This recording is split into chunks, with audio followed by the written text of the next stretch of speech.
დედას ენაცოლოს ჩემი თავი თოფურიას ქალი იყო ცოტა ისეთი აი სულთა მეგრული იმით რა სიმკაცრეთა და ტემპერამენტი და ხშირად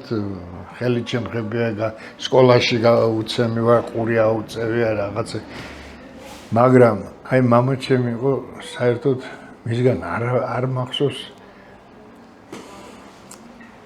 ნუ გინება საერთოდ არ იცოდა მაგრამ აი ხო შეიძლება შვილს დავძღვე მამა ძაღლო ან რაღაც არა უცნაური რაღაცაა ხო მე დედასთან ვიღლებოდი რომ მიყვარდა სიგიჟემდე მაგრამ მე რაღაც არ მახსოვს წავიკითხე თუ მოვისმინე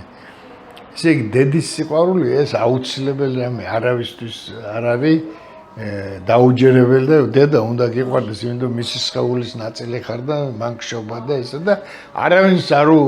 ამაზე ემოცია მაგრამ აი მამასთან დამოკიდებულებაში იქ ცოტა სხვანაირად ეძა მამა როცა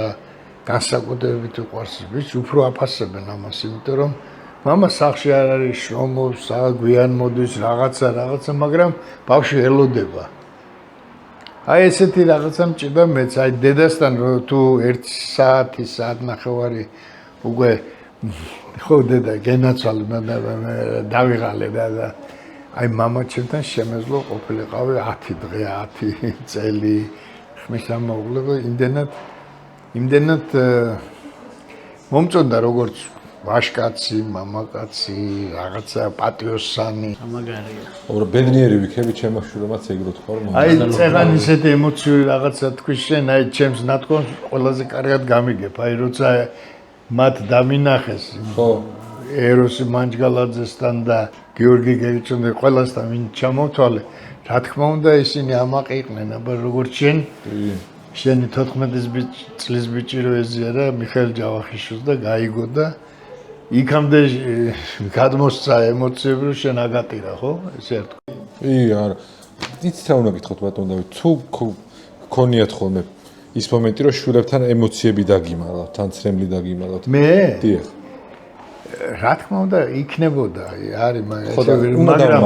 მამა ჩემის ნახევარი არა ვარ მე ჩემში მე უფლებას ვაძლევ ცუდიც თქვა რაღაცა ან წადი თქვენი ავიდეს მივიჯახუნო რაღაცა შეიძლება მამა ჩემს აკეთებდა კაცი იყო ცოცხალი კაცი იყო მაგრამ ადამიანია რა თქმა უნდა მაგრამ მე არ დამინახეთ რა ვქნა